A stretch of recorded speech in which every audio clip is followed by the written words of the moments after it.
Du Dieu vivant cet après-midi dans le nom précieux de notre Seigneur bien-aimé Jésus-Christ. Il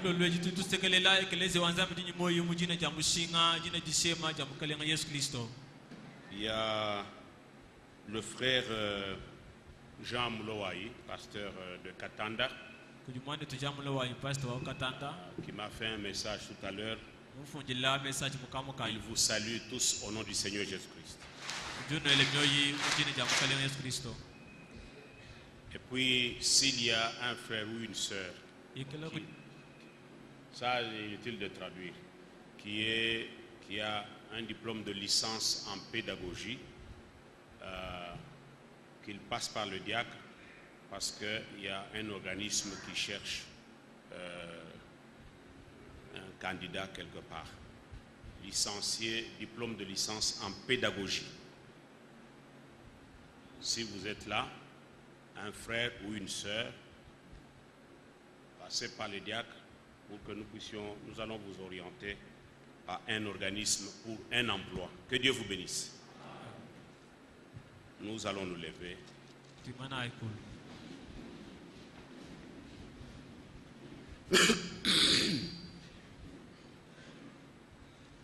Disons Colossiens.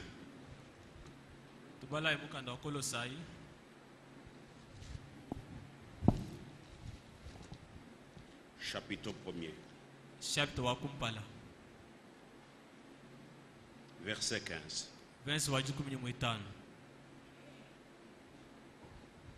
Seigneur, encore une fois, merci beaucoup pour l'occasion que tu nous donnes cet après-midi pour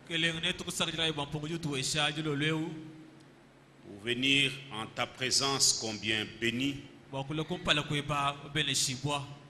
Parce que nous ne venons pas devant un homme mortel. Nous venons dans la présence du Dieu créateur. Le Dieu qui ne change pas. Oh Dieu, permets que pendant ces quelques minutes, notre foi soit nourrie. Seigneur, c'est un temps précieux pour nous. Et accorde-nous ce que tu as préparé pour chacun de nous. Pour l'édification de ton corps. Au nom de Jésus-Christ. Amen. Amen. Verset 15, Colossiens 1. Le Fils est l'image du Dieu invisible, le premier-né de toute la création.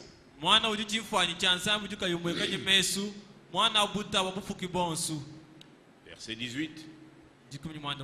Il est la tête du corps de l'Église. Il est le commencement, le premier-né d'entre les morts, afin d'être en tout le premier.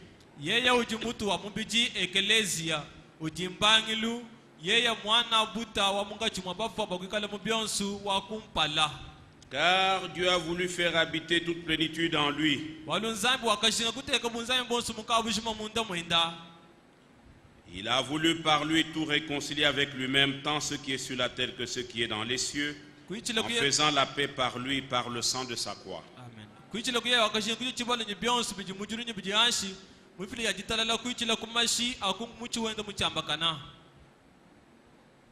Et vous qui étiez autrefois étrangers, ennemis par vos pensées, par vos mauvaises œuvres, il vous a maintenant réconciliés par sa mort dans le corps de sa chair.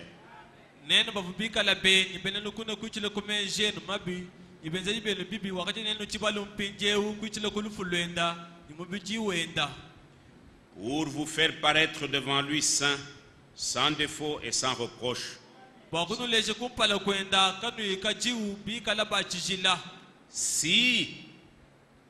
Si du moins vous demeurez fondés et inébranlables dans la foi, sans vous détourner de l'espérance de l'évangile que vous avez entendu, qui a été prêché à toute créature sous le ciel, et dont moi, Paul, j'ai été fait ministre.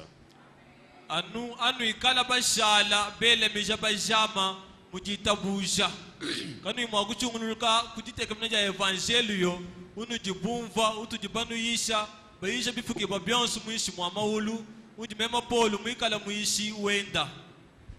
le Seigneur ajoute beaucoup de bénédictions à la lecture de sa parole. Je vous prie de vous asseoir.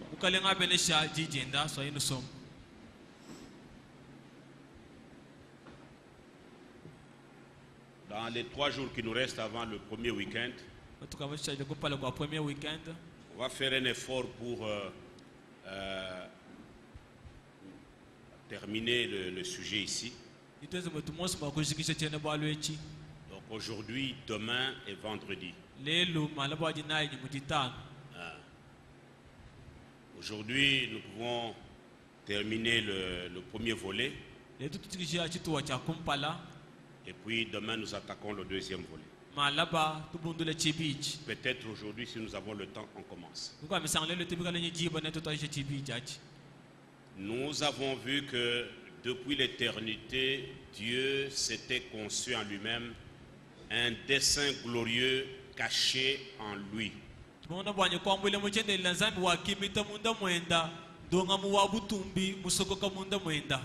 l'a conçu sans le conseil de qui que ce soit. Parce qu'il n'avait encore rien créé. Et c'est au fil des temps, au cours des âges, qu'il a commencé à manifester, à déployer ce dessein. Et nous sommes en train de voir le premier volet de son dessein. Dieu manifesté dans la chair d'un homme et dans toute sa plénitude, la divinité, c'est-à-dire en Jésus-Christ. Parce que Dieu voulait se manifester lui-même, il voulait s'exprimer lui-même, il voudrait mettre à nu ses attributs. Ce mystère est grand. Dieu s'est fait chair. Et comme nous n'avons cessé de le répéter, ce n'est pas pour que nous connaissions simplement que Jésus est Dieu. C'est pour que nous soyons inclus dans le dessein. Pourquoi Dieu est devenu un homme? Il avait un but qu'il poursuivait. Amen. Amen. Et l'écriture qui a été lue à l'introduction, que nous avons déjà vu, il a été opprimé. Il a été maltraité. Il a souffert. Il a été brisé. Non seulement pour porter nos péchés, non seulement pour que nous ayons le pardon des péchés, mais pour faire de nous la prolongation de ses jours. Pour qu'il puisse voir sa postérité. Bien-aimés frères, nous ne sommes pas ici pour seulement sautiller et déclarer des choses. Non, nous voulons être inclus dans ce dessein-là.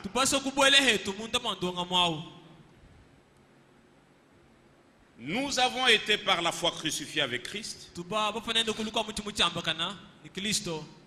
Aujourd'hui, ce n'est plus nous qui vivons. C'est Christ qui vit en nous. Dieu veut que nous soyons chacun une lettre. La lettre de Christ. En tant que la prolongation de ses jours. C'est ça que Dieu poursuivait. C'est pour ça qu'il est devenu un homme.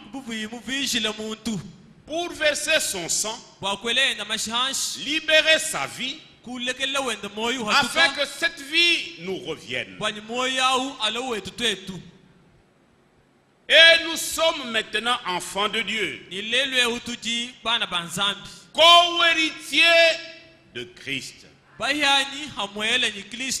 Lui, le premier-né de toute la création de Dieu. Et nous avons vu que Dieu a été manifesté pleinement en chair pour détruire les œuvres du diable et pour nous délivrer, pour ôter l'incrédulité, nous donner des cœurs nouveaux, des cœurs de chair, à la place des cœurs de pierre. Nous donner des cœurs qui fléchissent à la parole de Dieu. Parce que l'incrédulité marche avec la désobéissance. Mais la foi authentique, la foi des élus, qui est ancrée dans les promesses de Dieu, elle marche toujours avec l'obéissance. Vous ne pouvez pas vous déclarer élu et vivre comme vous voulez. Parce que l'élection conduit à la consécration à Dieu. L'élection n'a rien d'arbitraire. L'élection n'est pas une simple confession. Amen. Amen. Parce qu'il s'agit de ce que Dieu avait conçu. Comme nous l'avons encore entendu dimanche, le Saint-Esprit nous le rappelait. Parce que vous ne pouvez pas être inclus dans ce dessein. Si vous n'avez pas été, vous n'y avez pas été prédestiné. C'est la vérité. Parce que ceux qu'il a connus d'avance, il les a aussi appelés. Et ceux qu'il a appelés, il les a justifiés. Et ceux qu'il a justifiés, il les a glorifiés. Donc Dieu appelle toujours dans un but. On ne doit pas se borner à déclarer que nous avons le message. Comme Frère Franck le dit toujours, c'est bien. Mais est-ce que nous avons compris? Parce que Dieu est devenu un homme pour qu'il nous connaisse, qu'il nous comprenne, et que nous aussi, nous le connaissions, nous le comprenions. Pas seulement avoir un savoir, non, mais par la révélation. En tant que prédestiné, être amené en étroite relation avec Dieu.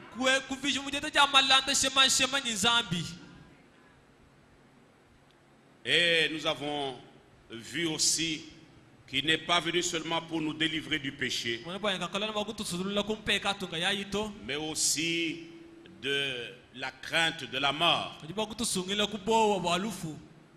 Je crois que Dieu a fait grâce pour que s'il y avait quelqu'un qui avait encore la peur, la crainte de la mort, parce que c'est la vérité qui libère. Amen. Amen. J'ai vu de certains frères qui m'ont dit que moi j'avais la peur.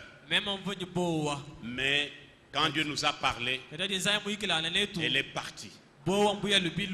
C'est pour cela que nous venons à l'église. Vous ne pouvez pas entendre et rester la même personne. Autrement, nous venons perdre le temps. Quand j'écoute la parole, nous venons ici. Le but de Dieu, c'est de modeler son caractère, le caractère de Christ en nous. chaque jour que nous venons à ce lieu, c'est ça le but. Tous les prédicateurs qui défilent ici, c'est cela le but de Dieu. Modeler le caractère de Christ en chacun de nous. Vous ne pouvez pas écouter la parole, restez toujours la même personne. Amen. Amen. Parce que la parole de Dieu a le pouvoir de transformer. Mais il faut qu'elle trouve la foi en vous. Si elle trouve la résistance, elle ne peut pas agir. Parce que c'est un mauvais terrain. Mais là où elle trouve la foi, elle transforme. Amen. Amen. Et aussi le Fils de Dieu, Dieu fait chair, est venu pour non seulement nous délivrer du péché et de la mort, mais aussi pour nous délivrer des inquiétudes. Amen. Amen. Voilà pourquoi il dit dans Philippiens 4, au verset 4, réjouissez-vous toujours dans le Seigneur. Je le répète, réjouissez-vous.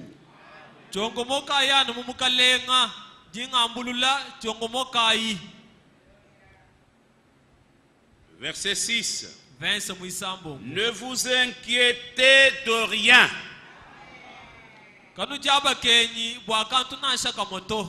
C'est un ordre formel de celui qui était mort et qui est ressuscité d'entre les morts. Mais en toutes choses, faites connaître vos besoins à Dieu par des prières et des supplications avec des actions de grâce.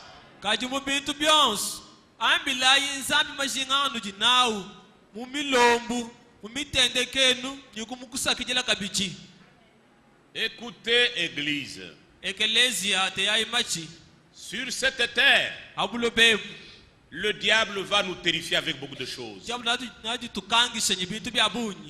Vous savez que chaque jour qui passe, nous sommes butés à des situations qui nous amènent toujours dans l'inquiétude. Soit par la faim, soit par des difficultés de toutes sortes, par la maladie, des problèmes à la justice. En fait, il y a toujours des situations malencontreuses. Et le diable, ce qu'il poursuit, c'est que nous puissions nous inquiéter. Et le Seigneur dit, réjouissez-vous toujours dans le Seigneur. Ne vous inquiétez de rien. En toutes choses, en toute difficulté, en toute situation compliquée, où vous ne voyez pas d'issue, au lieu de vous inquiéter, faites-moi connaître vos besoins. Je suis avec vous et je suis pour vous. Je vous ai choisi. Je vous ai connu avant la fondation du monde. Mais quand vous avez des problèmes, quand les choses difficiles vous arrivent, ne vous inquiétez de rien. En toutes choses, en toutes circonstances, qui vous semblent, qui peuvent vous laisser perplexe. Au lieu de vous décourager, au lieu de vous inquiéter, faites-moi connaître vos besoins par des prières et des supplications avec des actions de grâce. Action de grâce pourquoi? Mais il m'a connu, il m'a sauvé, il m'a pardonné, il est mon secours. Et quand je regarde dans mon passé, je vais découvrir beaucoup de choses où j'ai déjà palpé le secours divin. Je dois lui rendre des actions de grâce. D'abord pour la chose la plus difficile, c'est la rédemption. C'est une chose impossible à l'homme. Vous savez mes frères, quand vous avez un problème en justice, comme dans notre pays ici, avec l'argent vous pouvez acheter la raison. Amen. Amen. Quand vous avez faim, avec l'argent vous pouvez trouver à manger. Mais la rédemption, c'est une chose qui était impossible à l'homme. Parce que depuis Adam jusqu'au dernier des hommes, tous souillés. Nul ne pouvait racheter son prochain. D'abord, le prix du rachat coûte cher. Il fallait le sang du juste. Où était le juste? Il n'y en avait pas. L'ange ne pouvait pas faire ça. Mais Dieu est devenu notre proche parent en Jésus-Christ. Et il a payé le prix. Il a versé son sang. Il a accompli la rédemption qui nous était impossible. C'est pourquoi nous devons lui rendre grâce. Et pour tout ce qu'il a déjà fait pour nous. Comme nous chantons toujours le cantique, vous verrez quand même les choses que Dieu a déjà faites pour vous. Il ne faut pas, quand vous êtes déjà devant une difficulté, vous oubliez tous les bienfaits de Dieu. Ce n'est pas une attitude chrétienne. Les rachetés ne sont pas comme ça. Nous devons être capables de rappeler à Dieu tous ses bienfaits et lui rendre grâce. Et pour lui dire, maintenant je suis buté à une situation qui me dépasse. Je ne peux pas le résoudre. Et selon ta parole, je te confie cela. Et si vous lisez dans Matthieu 6, peut-être dans Matthieu 6, le Seigneur dit bien là. On ne va pas tout lire, hein, on va lire juste quelques versets. Ce sont des passages que vous connaissez, que nous avons déjà lus ici. Verset 25. C'est pourquoi je vous dis, ne vous inquiétez pas pour votre vie, de ce que vous mangerez, ni pour votre corps de quoi vous serez vêtu. La vie n'est-elle pas plus que la nourriture et le corps plus que le vêtement?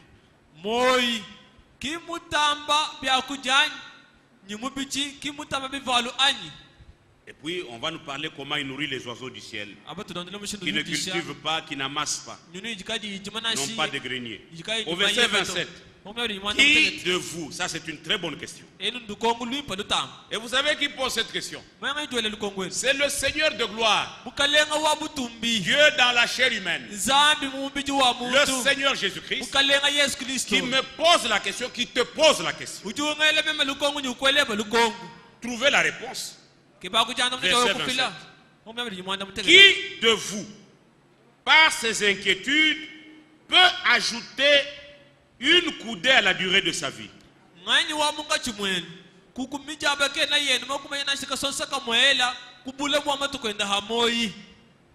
Parce que tellement tu t'es inquiété à cause de l'abondance d'inquiétude. Maintenant, on peut ajouter une coudée à ta vie. Les inquiétudes ne font rien de bien à l'homme. Dites Amen. Amen. Les inquiétudes ne font que du mal. Les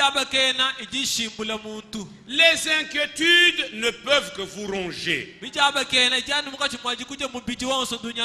rongent la foi.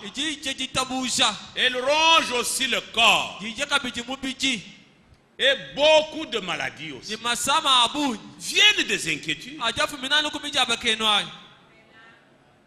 Amen. Amen. Les inquiétudes n'arrangent pas de situation. Et ça, c'est le Seigneur qui nous pose la question.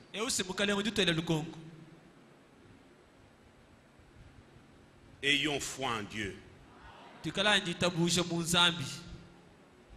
Et si les inquiétudes ne peuvent rien arranger, verset 28.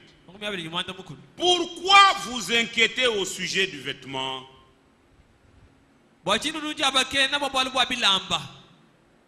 Non seulement Amen. Amen. Au verset. Et puis il dit, gens de peu de foi. Amen. Amen. Celui qui s'inquiète beaucoup n'a pas une grande foi. Est-ce que vous comprenez? Les inquiétudes rongent la foi. Que Dieu nous aide.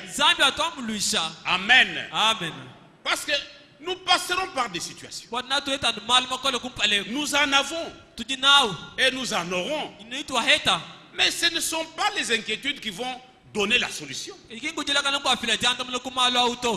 le Seigneur pose la question. Qui de vous par ces inquiétudes peut changer la situation? Parce qu'il faut que quand je m'inquiète, je connaisse la finalité. Mais si je sais qu'il n'y a rien dans ça, pourquoi dois-je continuer à m'inquiéter? Parce que ça ne m'aidera pas. Sœur, est-ce que vous comprenez? Ça ne vous aidera en rien. Ce qui peut vous aider, c'est faire connaître à Dieu ce besoin-là dans la prière et en le suppliant. Mais s'inquiéter, ça ne vous aide en rien. Au contraire, ça détruit la foi. Parce que le croyant qui s'inquiète, autrement il s'en prend à Dieu. Il montre que Dieu est incapable. Regardez ce jour-là quand l'Israël était à la mer Rouge. Mais il s'en prenait à Moïse. Maintenant Moïse, tu vois, nous ne savons plus où aller. Parce que la mer nous bloque. Nous ne savons plus reculer en arrière. Parce que Pharaon et son armée nous poursuivent. Donc on ne peut ni retourner en Égypte, ni continuer la marche. On ne sait plus par où aller. De part et d'autre. Pourquoi tu nous as fait quitter l'Égypte? Un langage d'incrédulité et de méfiance. Est-ce qu'en Égypte il n'y avait pas de sépulcre? Mais nous serions morts en Égypte au lieu de venir mourir au désert.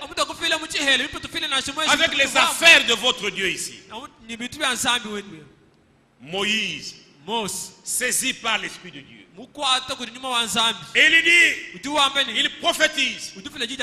Pharaon et toute son armée que vous voyez, ce n'était pas Moïse, c'était Christ en Moïse. C'était l'Esprit de Christ. Parce que Moïse en était le type. Pharaon et son armée, vous ne les verrez plus jamais. Et puis il va dire maintenant au Seigneur, Seigneur, je n'ai pas de solution. Le peuple de Dieu doit savoir s'abandonner totalement à Dieu. Quand nous sommes coincés, nous devons avoir l'assurance qu'il demeure le secours qui ne peut jamais manquer quand nous sommes en détresse. Et le Seigneur dit à Moïse, pourquoi tous ces cris? Pourquoi crier? Autrement dit, pourquoi s'inquiéter? Mais parle-moi. Je suis présent. C'est moi qui conduis le voyage. Alléluia. Amen. Vous n'êtes pas sorti de vous-même. Vous êtes sur la ligne du devoir. Et je suis là. Je m'appelle l'Éternel des armées. Pourquoi vous inquiétez? Pourquoi criez? Mais parlez-moi. Et j'agirai. Alléluia. Amen. Frères et sœurs bien-aimés, soyons des croyants. C'est pour ça que Dieu est devenu un homme. Jésus ne s'inquiétait de rien. Amen. Amen. Rappelez-vous, lorsqu'il a laissé, il était avec ses disciples sur la barque, sur l'eau dans la barque. Et le vent a soufflé, il y a eu une grande tempête, et des vagues se soulevaient, et la barque, la pirogue allait se renverser. Et les disciples s'inquiétaient. Et lui dormait à l'aise. Dieu fait chair. Alléluia. Amen. Il était à l'aise. Il ne s'inquiétait de rien. Et puis, ils l'ont réveillé. Maître, maître, mais nous mourrons. Mais toi tu dors, nous mourrons. Je crois que les vagues là le berçaient très bien. Et il repliait bien à l'aise. Il savait qu'il n'y a rien qui pouvait l'atteindre. Mais quand il s'est réveillé, il ne s'est pas inquiété comme eux. Il a dit, mais qu'est-ce qui se passe? Il dit, mais nous allons mourir, vous ne voyez pas. Il regardait. Tempête, arrête-toi. Il y a eu du calme. Et il ne change pas. Il est le même. Ce qu'il a été au temps d'Israël, ce qu'il a été avec les disciples, il l'est ce soir. Jésus ne change pas. Il est le même hier, aujourd'hui et éternellement. Amen. Amen. Quand il dit ne vous inquiétez de rien, il ne parle pas aux incrédules. Il ne s'adresse pas à tout le monde. Même quand je prêche ceci, il y en a qui vont continuer à s'inquiéter. C'est leur affaire. Mais les enfants de Dieu, les prédestinés, ceux que Dieu a appelés selon son dessein, désormais, ils vont conformer leur vie à la volonté de Dieu. On n'est pas ici seulement pour chanter le Dieu puissant, c'est Jésus. Et puis quand je suis dans l'inquiétude, maintenant j'oublie qu'il est le Dieu puissant. Amen. Amen. Amen. Amen. Vous êtes devant le danger. Vous savez que la chair va vous solliciter et va vous attirer dans les inquiétudes. Mais souvenez-vous que vous n'êtes pas seul. Amen. Amen. Pourquoi vous inquiétez? Mais parle. Murmurez la prière. Dites, Seigneur, je suis devant un danger. Tu es mon secours. Je n'ai pas d'autre rempart. Seigneur, interviens. Vous priez comme ça. Vous dites au nom de Jésus, Amen. Et vous verrez l'intervention. Amen. Amen.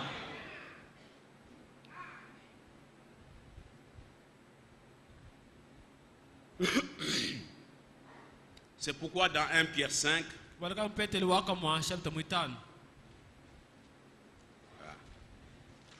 doit faire un effort pour 1 Pierre 5, verset 7.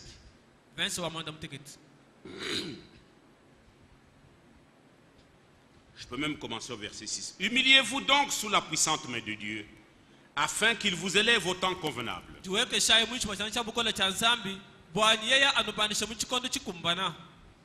Et déchargez-vous sur lui de tous vos soucis, car lui-même prend soin de vous. Amen.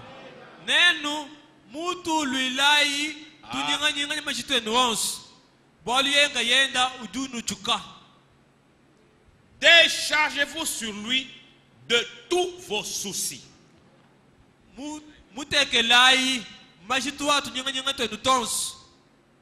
Souci, que tu as majituto, hein? Souci, voilà, c'est ça les soucis. Malwa de tout chinchimik.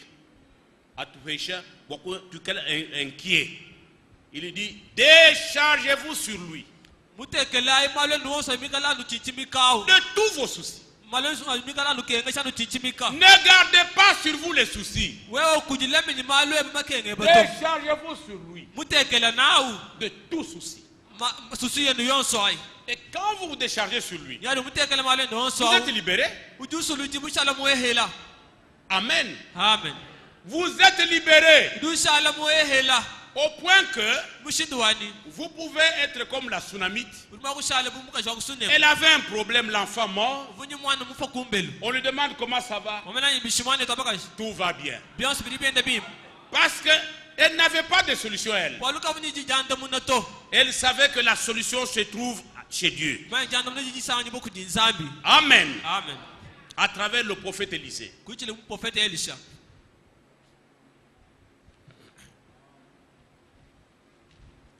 Ésaïe 44. Ésaïe 54.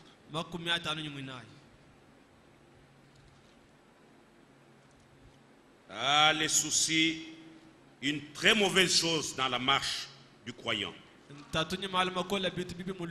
Mais je vous assure, ce n'est pas difficile. Ce n'est pas facile à lâcher. Il faut être un véritable croyant.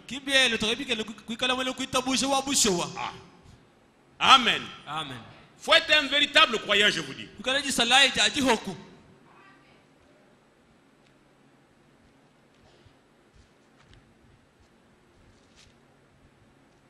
Ésaïe 54. Lisons à partir du verset 14.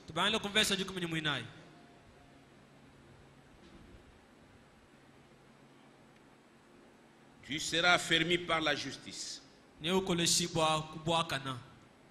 Bannis l'inquiétude. Car tu n'as rien à craindre. Bannis l'inquiétude. Car tu n'as rien à craindre. Je ne sais pas si vous comprenez. Et la frayeur. Bannis la frayeur. Car elle n'approchera pas de toi. Si tu as la foi, bien sûr. Si tu n'as pas la foi, tu tombes dans la frayeur. Amen. Amen. C'est pour ça que Dieu s'est approché de nous. Un croyant, c'est un homme différent de tous les autres. Nous sommes devant une même difficulté. Mais le comportement du croyant va toujours être distingué de l'autre.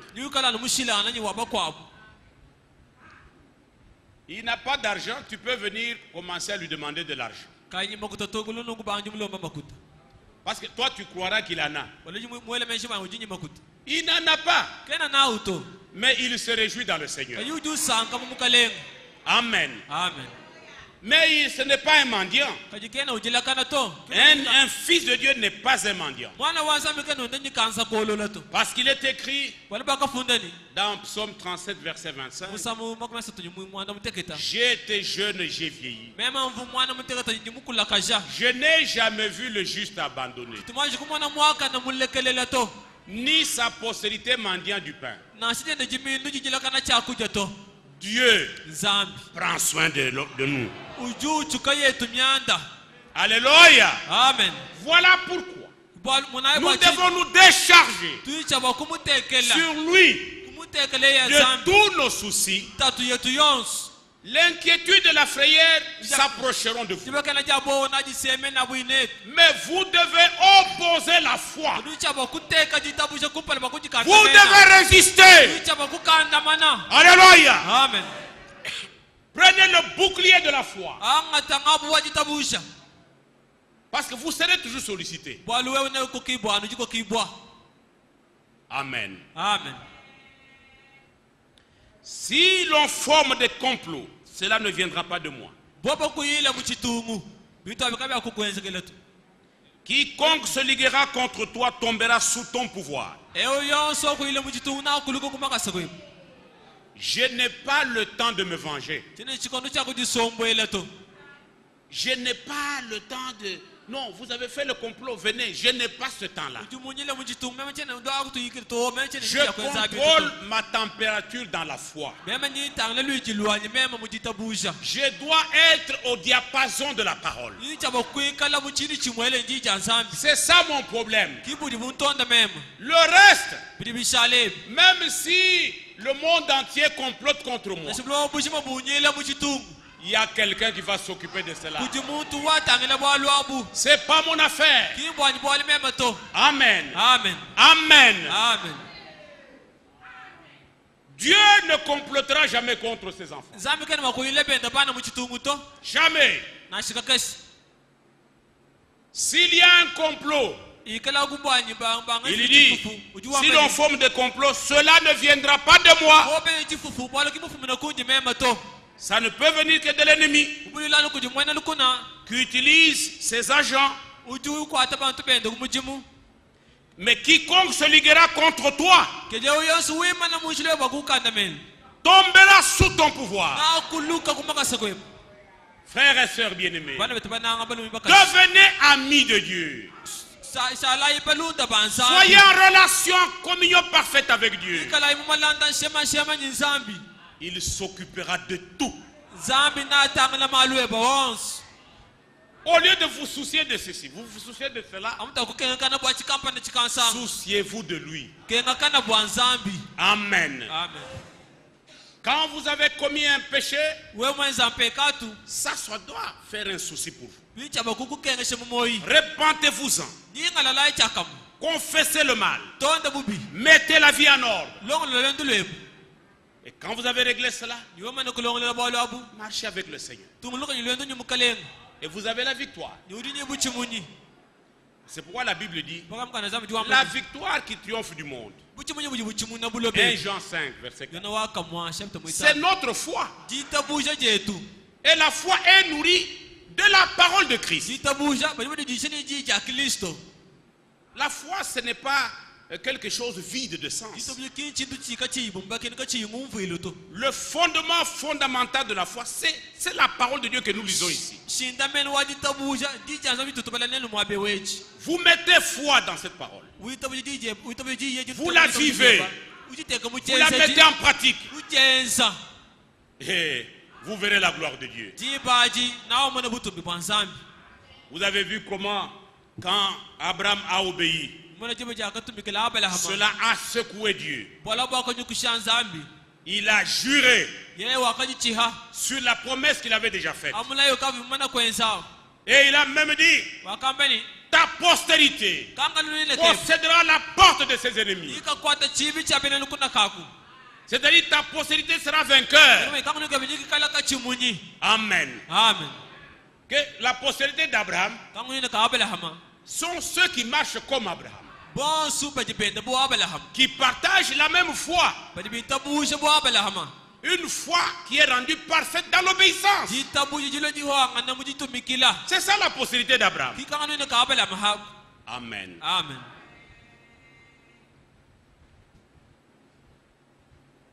Voici, j'ai créé l'ouvrier qui souffle le charbon au feu et qui fabrique une arme par son travail. Mais j'ai créé aussi le destructeur pour la briser. C'est lui qui a fabriqué les armes. Hein? Même l'ouvrier qui fabrique ces choses au four, dans l'usine qui fait ça. C'est moi qui ai créé l'ouvrier. Mais j'ai aussi créé celui qui détruit là, qui vient détruire ces armes là. Donc j'ai tout le pouvoir. Alléluia. Amen. Frère, si nous comprenons la profondeur de ces choses, nous marcherons dans la foi. Les inquiétudes prendront fin. Elles viendront toujours. Mais nous devons résister par la foi. Toute arme forgée contre toi sera sans effet.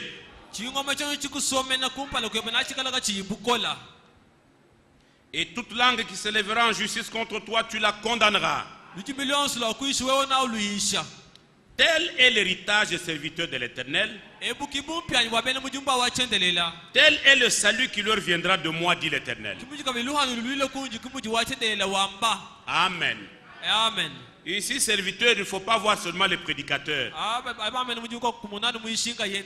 Parce que nous sommes sortis de Babylone pour servir l'Éternel des armées. Des hommes et des femmes. Amen. Amen. Ésaïe 41. Ah, il n'y a pas une mauvaise chose que l'inquiétude, la frayeur. Verset 10. Ne crains rien car je suis avec toi. Ne promène pas de regard inquiet car je suis ton Dieu.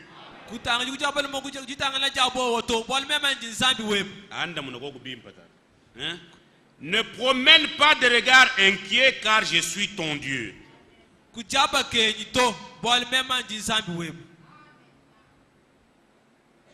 Je te fortifie. Je viens à ton secours. Je te soutiens. De ma droite triomphante.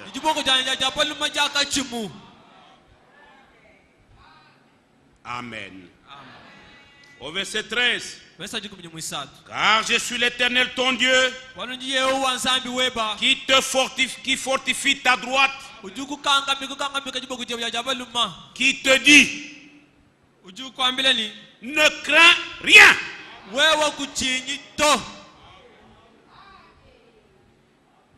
Je viens à ton secours.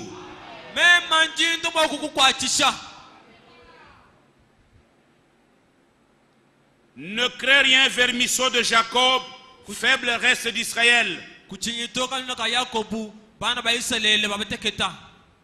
Tabernacle d'Inanga. Le Dieu d'Israël, c'est le Dieu de l'Église. Je viens à ton secours, dit l'Éternel. Le Saint d'Israël est ton sauveur.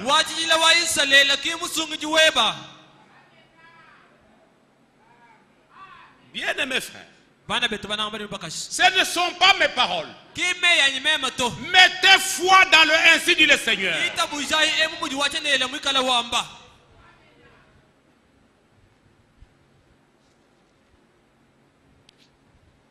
Dans Ésaïe 30, verset 15. Car ainsi parle le Seigneur l'Éternel, le Saint d'Israël. C'est dans la tranquillité et le repos que sera votre salut. Amen. C'est dans le calme et la confiance que sera votre force. Amen.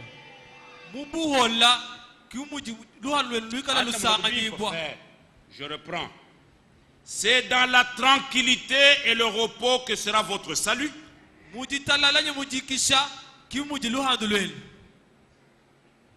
Autrement dit, ce n'est pas dans l'inquiétude. Ce n'est pas dans l'agitation. Parce que qui de vous, par ses inquiétudes, peut changer sa situation?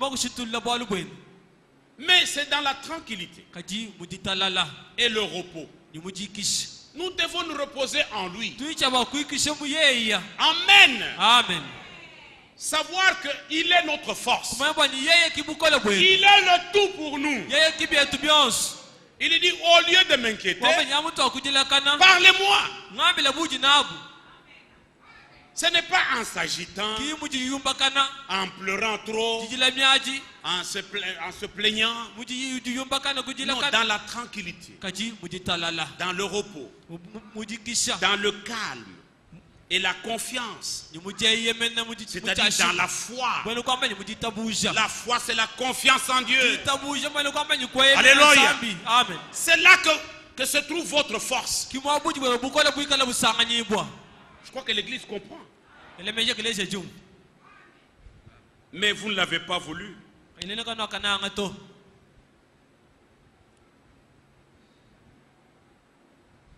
Vous avez dit non, nous prendrons la course à cheval.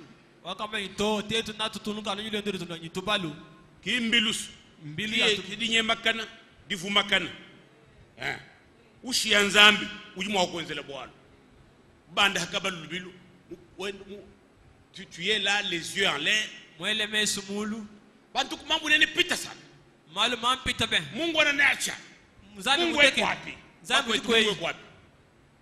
C'est dans la tranquillité, dans le calme et la confiance que se trouve votre force. Alléluia. Amen. Ce n'est pas quand vous allez. C'est pourquoi vous fuirez à la course. Nous montrons des coursiers légers. C'est pourquoi ceux qui vous poursuivent seront légers. C'est pourquoi tu vas avoir la défaite en voulant t'agiter, en voulant te précipiter de ta manière, chercher des solutions de toi-même. Tu vas échouer. Mais la victoire qui triomphe du monde, c'est notre foi. Levons-nous pour la prière.